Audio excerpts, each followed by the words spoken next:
Light is hope, warmth, a gift to be cherished and shared. Within every ray of light is a spectrum of possibilities. We light the way with innovations in life technology that reimagine the future of human possibility, empowering people to take control of their well-being, their livelihood, and their longevity with the power and simplicity of a patch. Water, reimagined. Even elevated skincare. Join the LifeWave movement and discover a new opportunity, a treasured community. It's a place where science feels invitingly human, and where potential is made possible, and where light-centered technology brings life-changing results. Share the light. LifeWave.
Welcome to the stage, your LifeWave host, Vanessa Borge.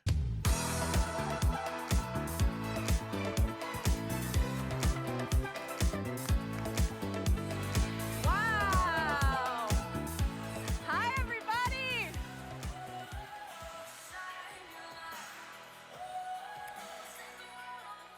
Wow, let's give it up for those performers one more time. That was unbelievable.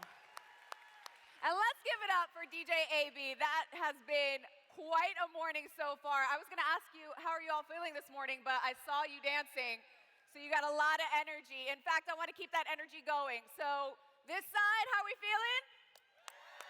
Okay, this side? Okay, this side. All right, last but not least, this side. You guys take it. Loudest side today, so I want to hear that energy throughout the day. All right, everybody feeling good after last night? That was an unforgettable opening ceremony. The Parade of Nations reminded us all how truly global this community is, united by one mission, one vision, and one light. And how about that surprise concert from the Doobie Brothers? We like that? Talk about starting the conference off with a bang. Each night will be another incredible celebration you do not want to miss. Make sure you check out the Experience Center in Hall A each day as well. How many have checked it out already? Hall A Experience, yeah? All right, and for those of you who are shopping in the store, remember to enter your ID number on your order. Remember that. All right, and wasn't it great to hear from our incredible president, Meredith Burkage, and our visionary founder and chairman, David Schmidt? Yeah? Get ready. They're going to be talking to us once again this morning and throughout the event. Over the next few days, you're going to get valuable training to fuel your growth, hear about LifeWave's vision for the future, and celebrate the achievements of our amazing brand partners who continue to lead the way. And this morning, we're diving right into the energy and purpose that make LifeWave shine. So get ready to learn, connect, and be inspired, everybody. To kick things off, please join me in welcoming a leader whose heart and dedication continues to guide us all, LifeWave President Meredith Burkage. So let's give it up.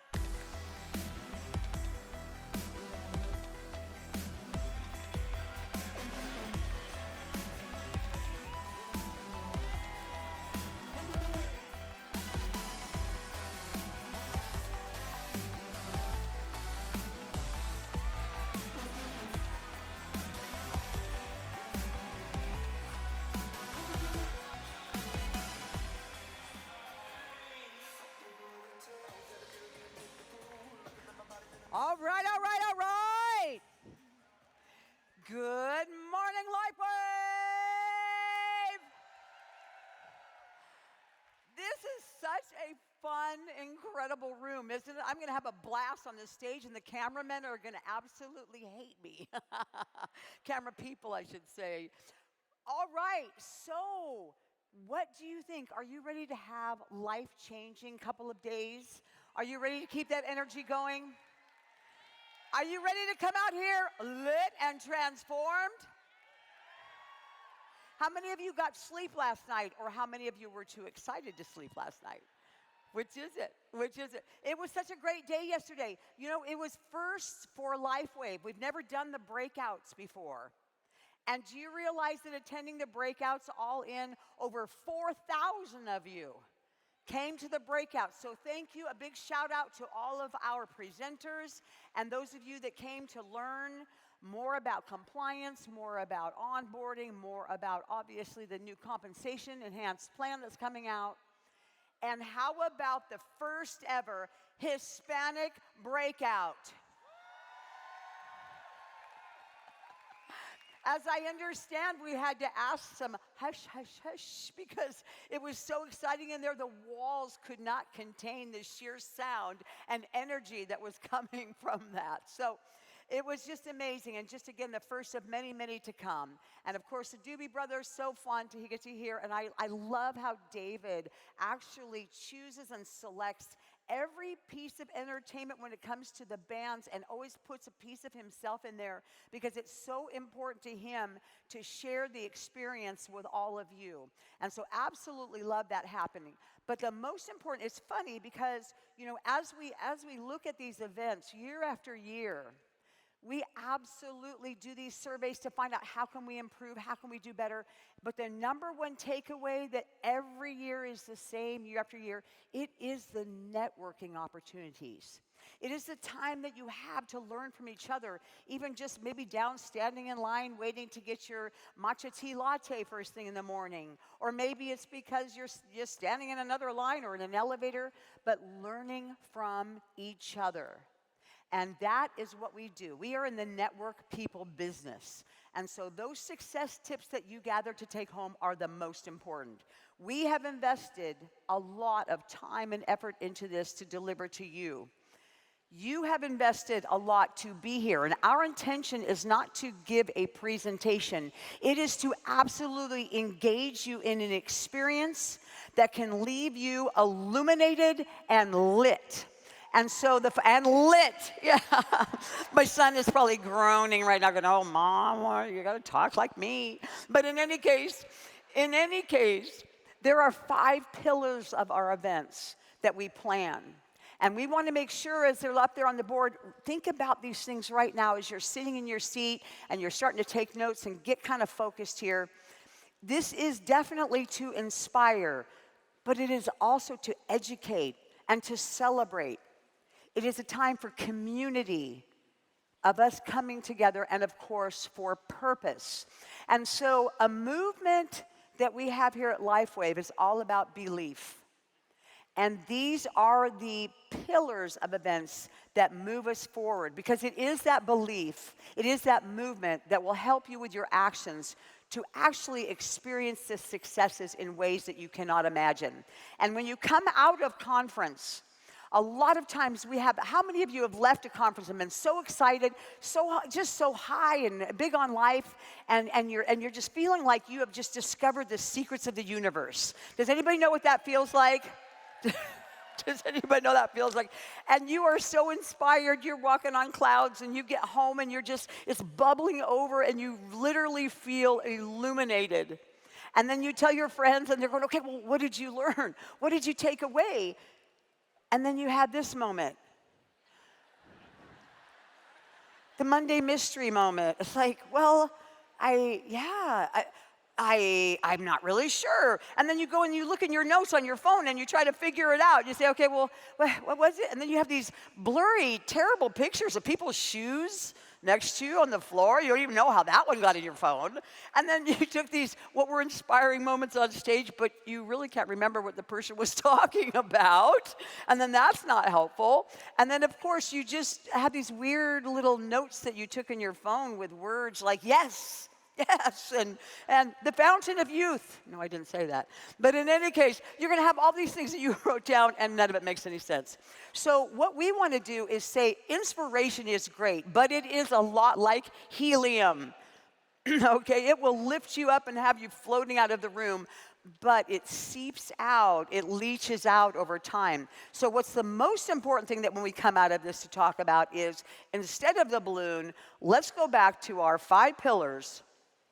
Let's look at inspiration, and let's look at all of the things that it starts with, but say, where does it go from here? Because to empower you to be the light, that's what this conference is about. Our theme is about for you to be that light from last year and then share the light with others. And so to do that, it is about empowerment, and it is about you choosing how you are not going to be just a participant, but you are going to go ahead and adjust your mindset so that you are ready to embrace every talk, everything that happens on this stage, everything that happens on your side conversations. Embrace them and ask yourself, what beam of light will illuminate you on your journey, and own it, because it is crucial inspiration is crucial. It is the spark. It is the spark that starts everything, and it ignites that belief, and it is contagious. I mean, we talk about the law of attraction, everything that brings people to you. You have to be light, because people, they will shy away from you if it doesn't start with you. And then we move to the education, of course. Why is it so crucial? The education that you're going to be taking part in, starting with the breakouts and then going all through the next 2 days, the education is absolutely critical, because, again, you have to what?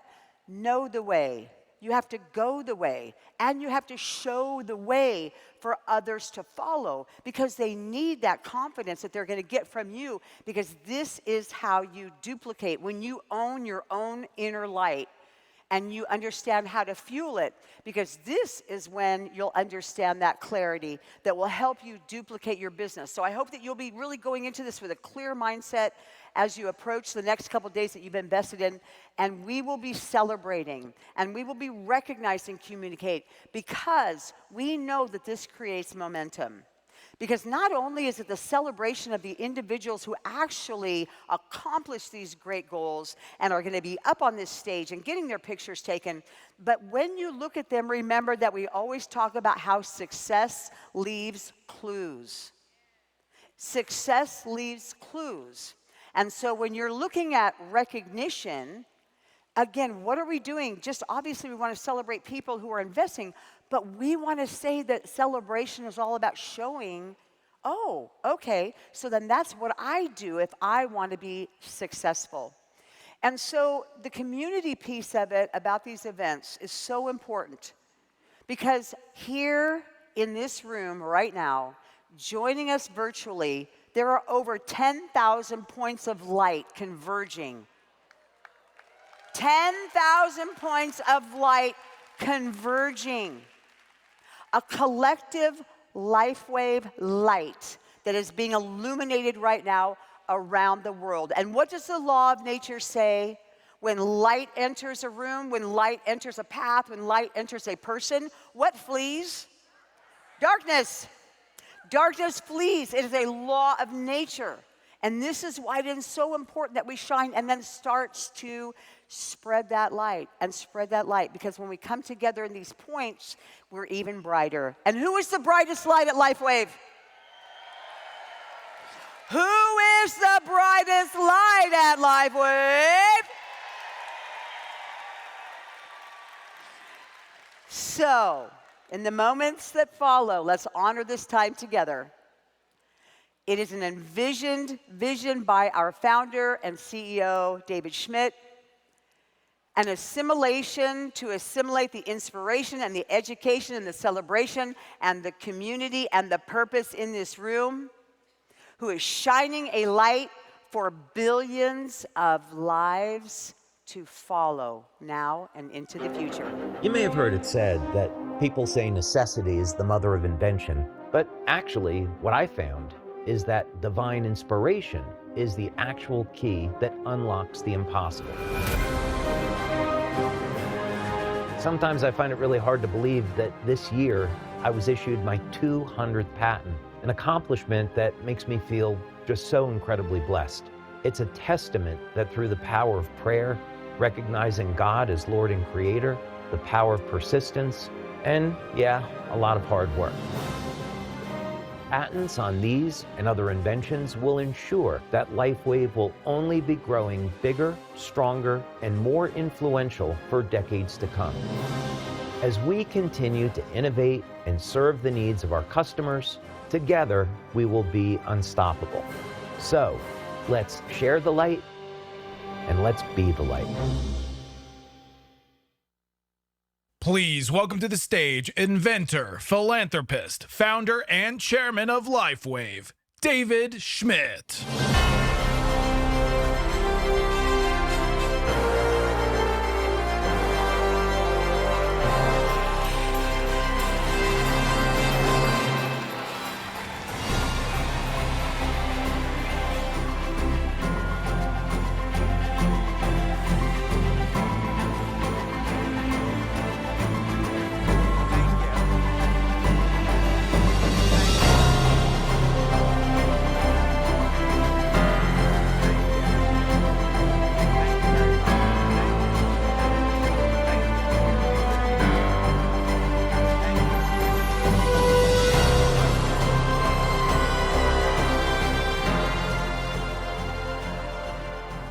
wanted me to dance up here or something with that music.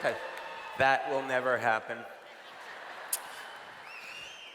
You know, when we were working with the events team for this conference, our team said, hey, how do you feel about if we have this round stage and we put you in the center of a giant patch surrounded by other patches?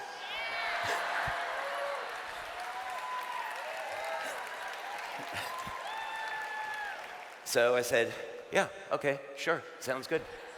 But right now, oh, by the way, did you all have a great time last night with the Doobie Brothers? Awesome. Okay, well, no question you're all awake. What we're going to do now is we have a tremendous amount of information that we are going to cover today on anti-aging, age reversal, and exploring the limits of human lifespan. So let's go ahead and get into that now. So we want to know, what are the limits of human lifespan? There's a lot of ways to look at this, and there are many differing opinions in the scientific community. We're going to start at what might at first seem to be a little bit of an unusual place when we're talking about the subject of stopping aging and age reversal, and that is it possible to regrow a lost limb? As you're going to see, the two of these phenomena are intimately connected. They're actually different expressions of the same thing. So we're going to look at some work from Tufts University on the subject of the biodome. And what's so interesting about this is that this is, if you take a frog that does not have the ability to regrow a lost limb and you sever it, and then you're taking 5 biochemicals that act as signaling molecules, and you place this over the amputation site just for 24 to 48 hours. Within a period of anywhere from 9 to 18 months, after that initial signal, the limb will completely regrow or nearly regrow. So, what's important about this is that it just required the initial impulse of information, and then it required having the fuel to drive the regenerative process, the energy, the amino acids, the protein synthesis. And this is something that LifeWave does extraordinarily well. Our patches are a communication system that feed the body with information. So this tells us that this type of technology is within reach, the ability to regrow lost limbs. So we have to wonder, how far away are we from being able to do this in human beings? So let's examine this a little bit further. Biodome was placed at the injury site for 24 hours after an 18-month process. So this is information transfer. In the case of these experiments at Tufts, this was all done through biochemistry, but ultimately we know that it's light that controls the biochemical reactions within the body. Light initiates these communications. The 18-month process was for regeneration. So this tells us that there is a limit at which new proteins can be synthesized. However, we've actually found in our experiments with a device called the double helix conductor that it's possible to overcome biological limitations on protein synthesis.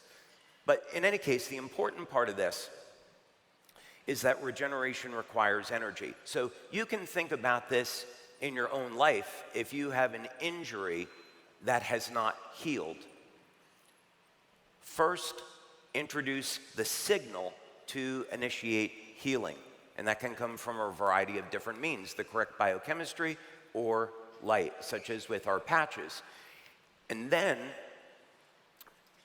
you need the energy to drive the process. So this is where we have a healthy diet. You get your proper nutrition. You need enough protein in your diet to supply all of the raw materials that are required for regeneration.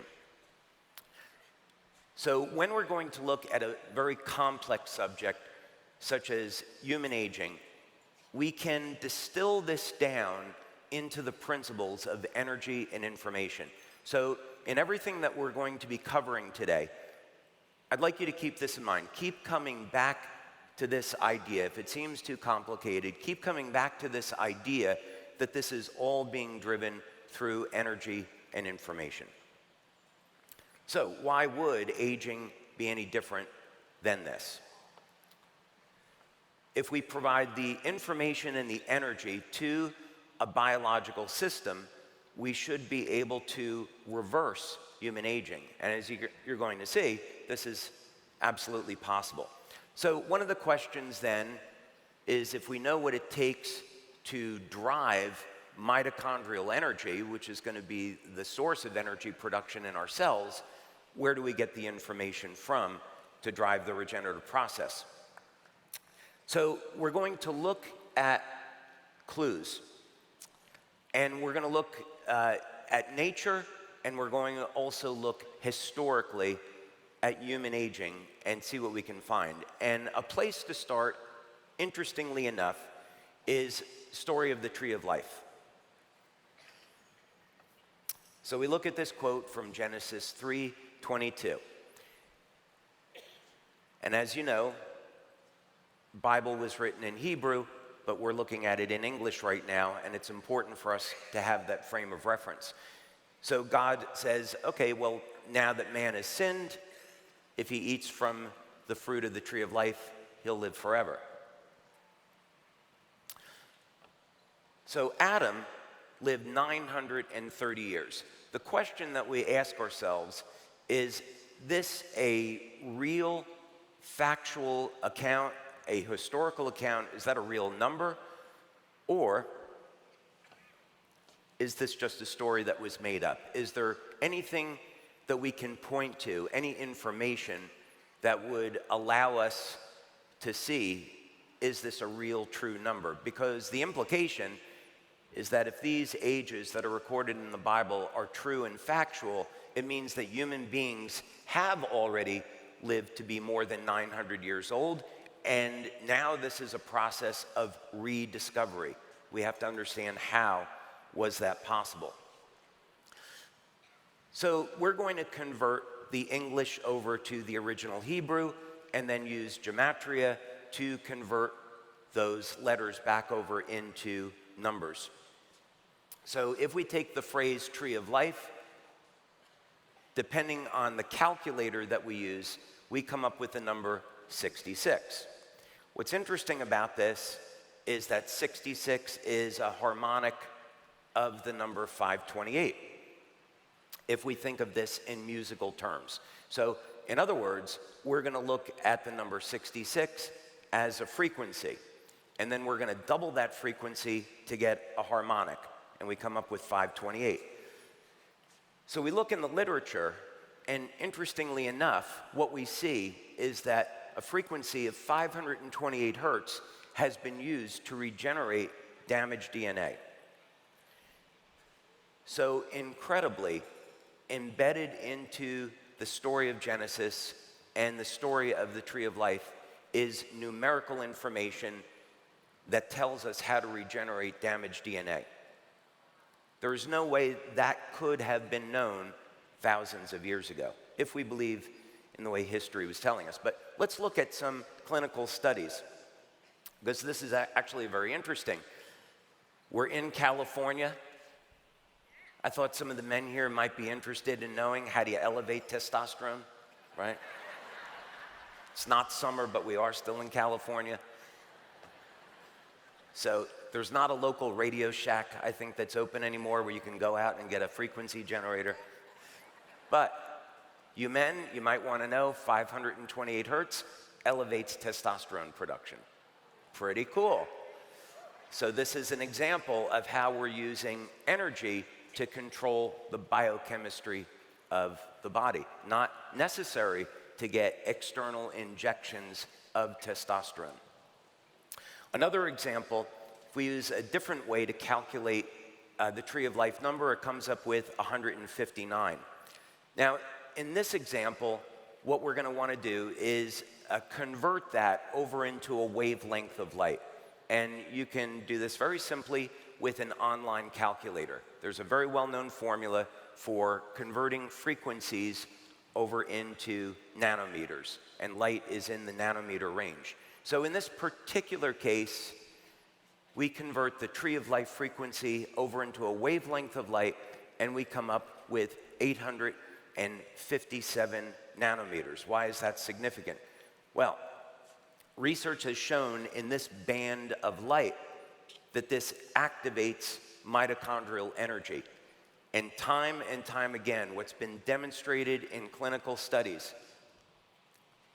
is that one of the principal reasons why we age is because of a decline in mitochondrial function. In fact, when we restore mitochondrial function to a young, healthy state, we see the age of the cell become younger. So again, incredibly embedded into the Holy Bible, in the story of the tree of life, is frequency and light information that we can use to improve our quality of life by restoring mitochondrial function, and have a key in understanding how we can stop and reverse human aging.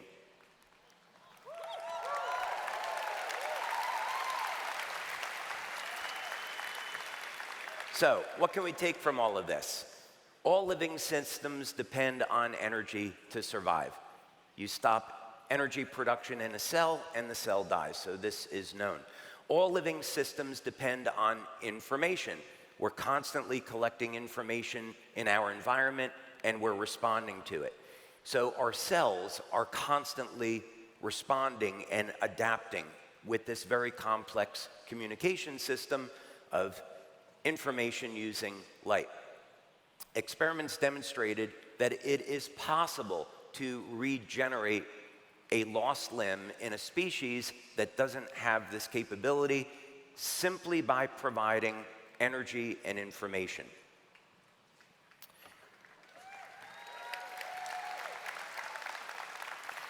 And most importantly, when we're looking at quality of life and improving quality of life, experiments have shown that it is in fact possible to reverse the age of the cells using this biochemical information.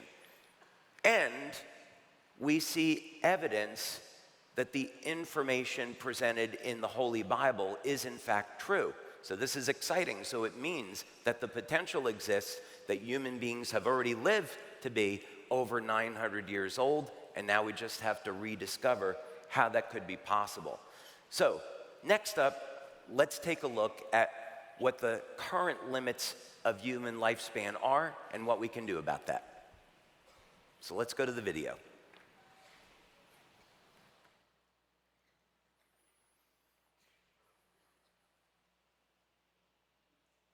If you look maybe 50 years from now or 100 years from now, a person born then, what do you think is a good goal in terms of how long a person would live? Well, so it changes all the time because technology is changing so quickly. I keep revising the number upward. But I would say that if you do the right things during your life and start at an early age, let's say 25, we don't want malnutrition, starvation, that's not what I'm talking about. But in your 20s, start eating the kind of diets that I talked about, skipping meals. In animals, that gives you an extra 20 to 30%. We don't know if that's true for humans, and that would, even 5% more would be a big deal for the planet. I think that we should all aim to at least reach a century. I'm a little bit behind. I was born too early to benefit the most from all of this discovery. Those of you who are in your 20s, you should definitely aim to reach 100. I don't see why not. Consider this is really important. The average lifespan of a human that looks after themselves but doesn't pay attention is about 80, okay? Japan, that's the average age for a male, a bit higher. if you do the right things in your life, which is eat healthy food, don't overeat, don't become obese, do a bit of exercise, get good sleep, and don't stress, that gives you on average 14 extra years. That gets you to 94. So getting to 100, if you just focus on what I'm talking about, it's not a big deal. So what's the maximum? Well, we know that one human made it to 122 and a number of them make it into their teens. I think that's also the next level of where we can get to with the types of technologies that I'm talking about. How long can we ultimately live? Well, there's no maximum limit to human lifespan. Why can a whale live 300 years, but we cannot? We're basically the same structure. We just need to learn from them. So anyone who says, oh, you max out at X, I think is full of it. There's nothing that I've seen that says biological organisms have to die. There are trees that live for thousands of years, and their biochemistry is pretty close to ours.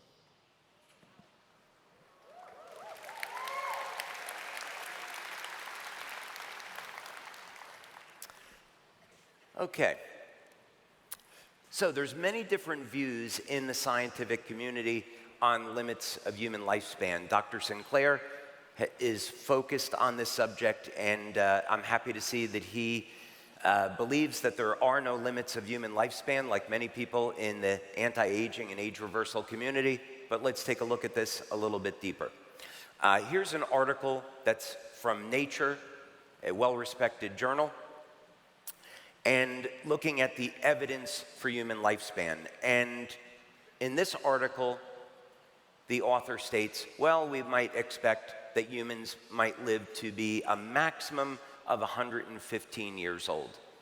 Overall, that's pretty good, I think, for most people, but let's look at it a little bit differently. One of the things that's interesting about this is we've had people live to be over 120 years old. Now, I don't think most people want to live to be 120 and necessarily look like this. No offense to this young lady here. So the key is we don't want to be 120 or 150 or 200 and look that way. Premise behind this is that you're reversing the biological age of the cell. So there's no difference in appearance between a 25 or 30-year-old and someone that's 120 or 150 years old. That's the goal to shoot for. Many other scientists in the age reversal community believe that there's no upper limit to human lifespan, and it's more statistically, what are your odds over time of avoiding accidents, avoiding serious health problems. But we know that information is always doubling very, very quickly now. So if we live another 10 years, the information, the technology that we'll have access to is many times greater than where we are today. So what's the most optimistic view on human lifespan in the conventional scientific community and beyond? In age reversal community, they say it's about 1,000 years or so, which interestingly lines up with the numbers that we see in the book of Genesis.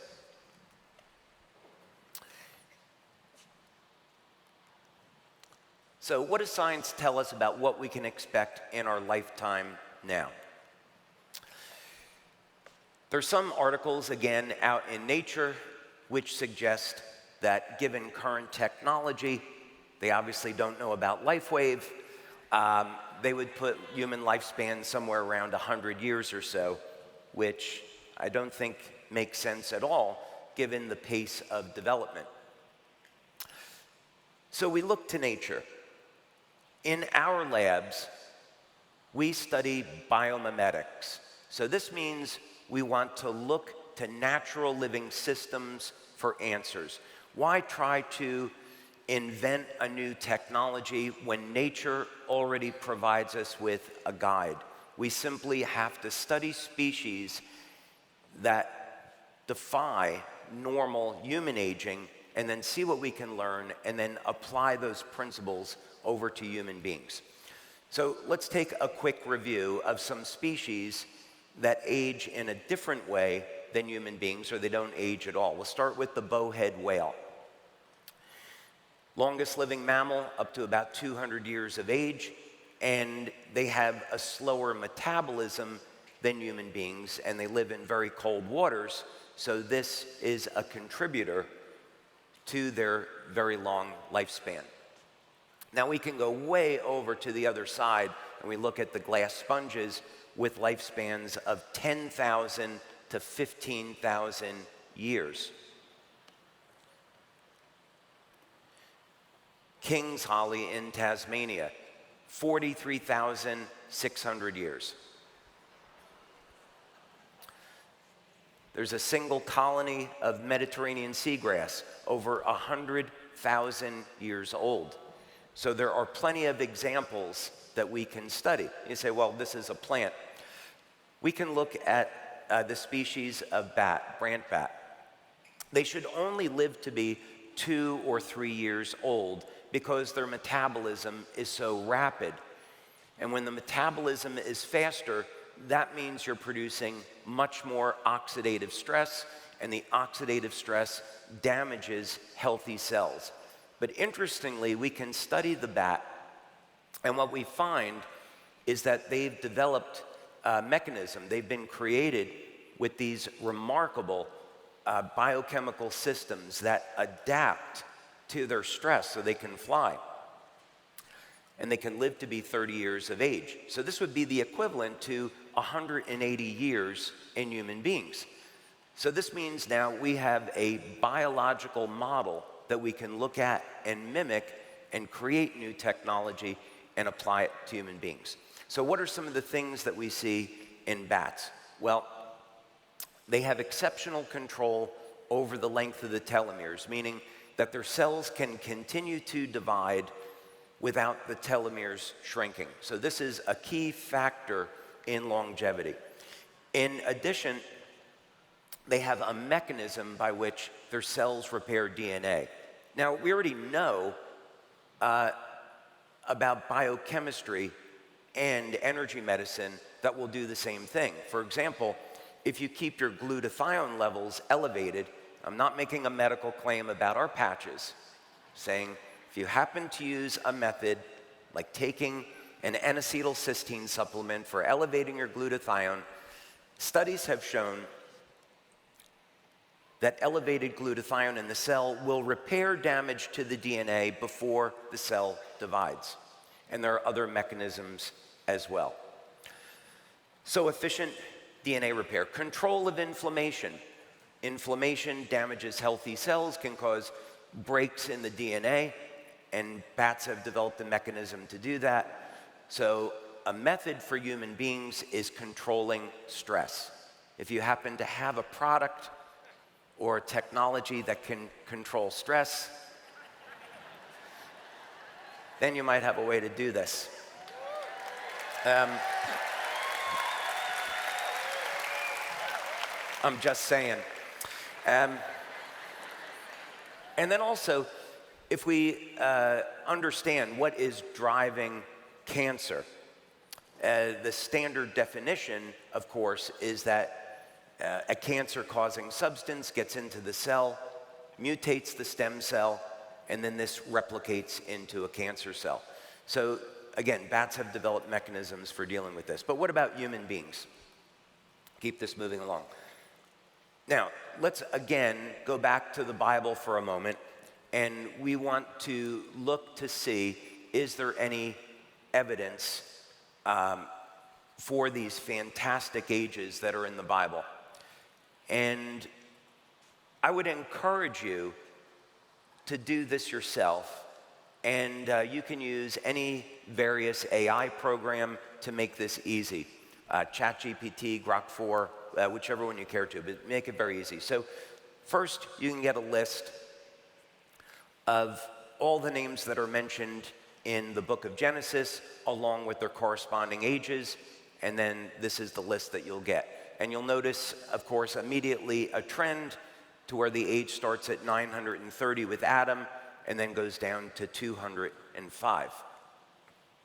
Now we'll plot this on a graph, and you see right away that we have an outlier there in the data, with Enoch at 365 years old.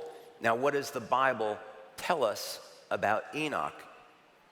It tells us that he never died, that God took him. So we remove Enoch from the data, and now we smooth out this curve because it's an outlier. So the next outlier that we want to look at is Noah. And the reason is because that's the point at which ages in the Bible start to decline. And we know that's when the flood occurred. So Noah and then his son Shem.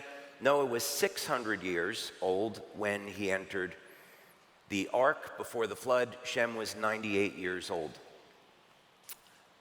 So Noah lived to be a total of 950, Shem 600.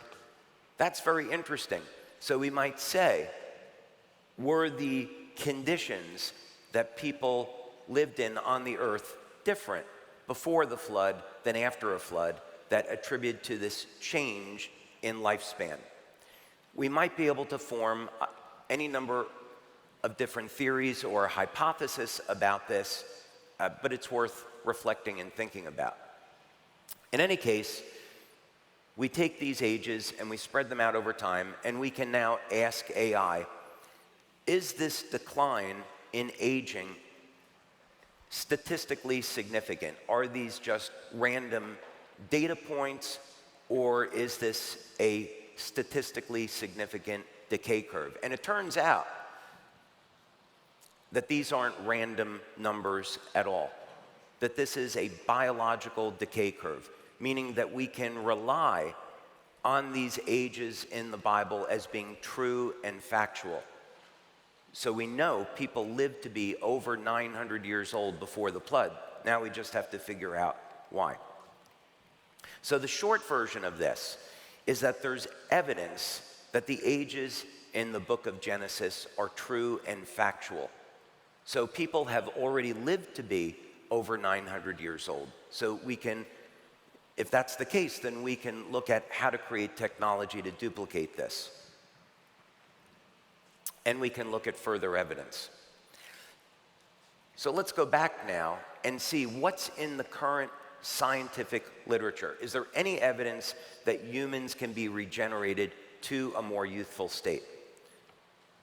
So you can do the research yourself, or you can ask AI, depending on how you want to do this. So as it turns out, there are many things that we can do today that have an influence on our lifespan. One of them is fasting and calorie restriction.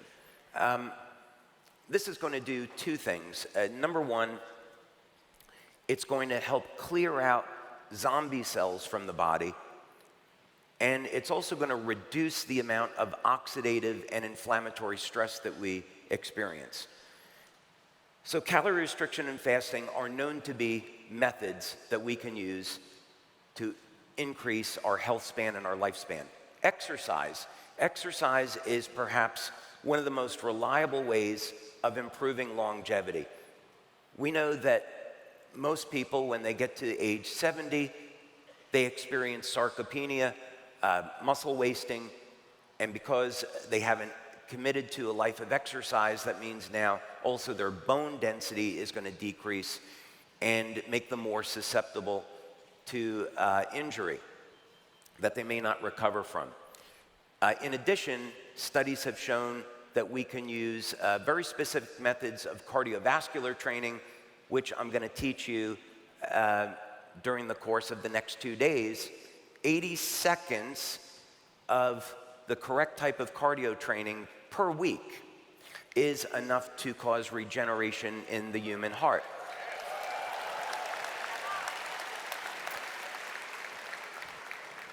And if there's anyone here that can't exercise for 80 seconds a week, I invite you to leave now.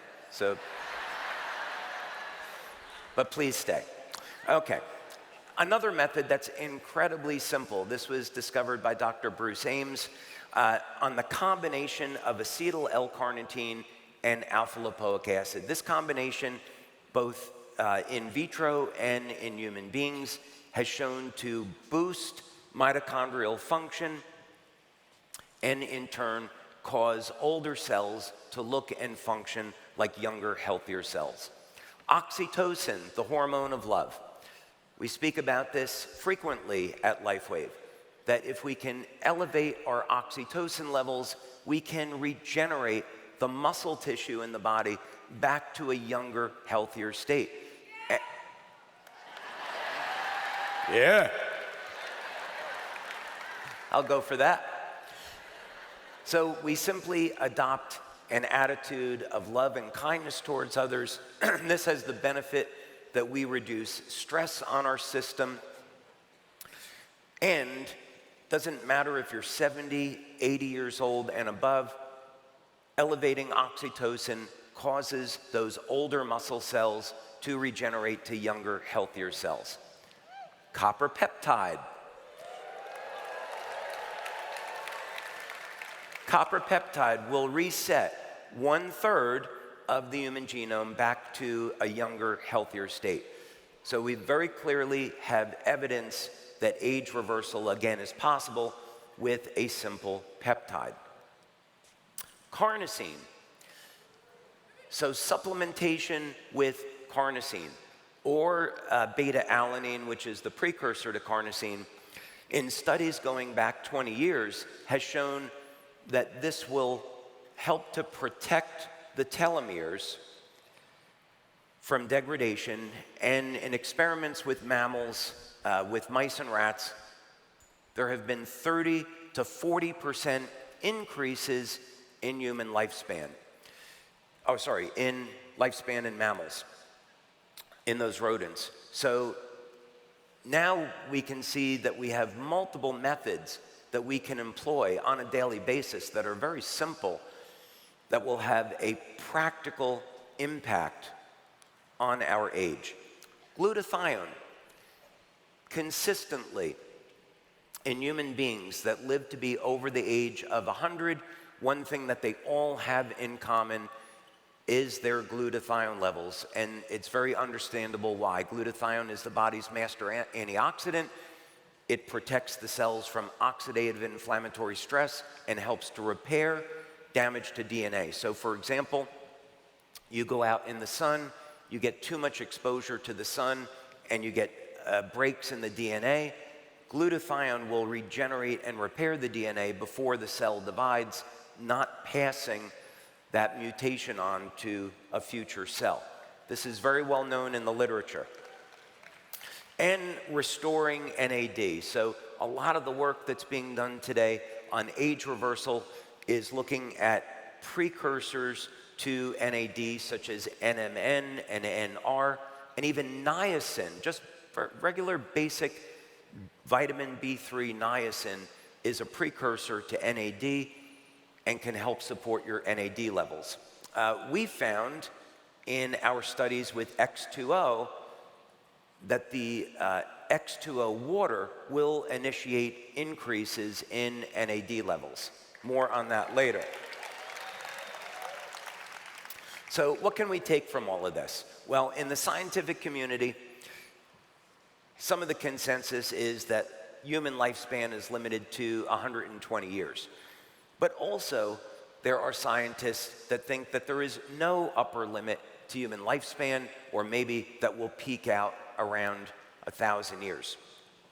There's species on this planet that defy normal aging, so we can use this information and we can use these species as a biological model for applying what we learn over to human beings.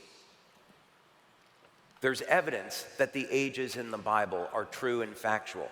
There's scientific evidence that it's possible to reverse the age of human cells. So, up next, we're going to talk about LifeWave and lifespan. But first, let's go to this video.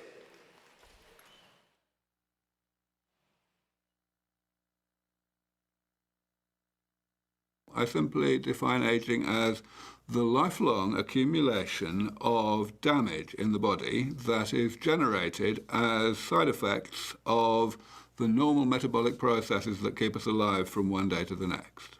The analogy with a car or an aeroplane or any other man-made machine is absolutely valid. They do damage to themselves in the course of their normal operation, and they're only set up to tolerate a certain amount of that damage. But, as you say, by sufficiently comprehensive preventative maintenance, we can keep a car going as long as we like, irrespective of how long it was designed to last. People cling to this completely fallacious idea that there is some kind of biologically meaningful difference between the diseases of aging on one side and aging itself on the other side.